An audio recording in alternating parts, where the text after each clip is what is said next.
First, remove the key. Then, with a flat screwdriver, turn inside to pop out the cover. The battery is just right here inside. It's a CR2032.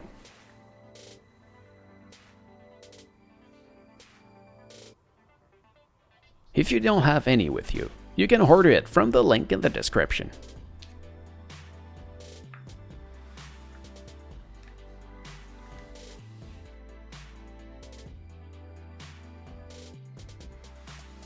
So this is it. Thank you for watching. I hope it helps. If yes, please make a thumbs up. If you have any question, please ask in the comment below.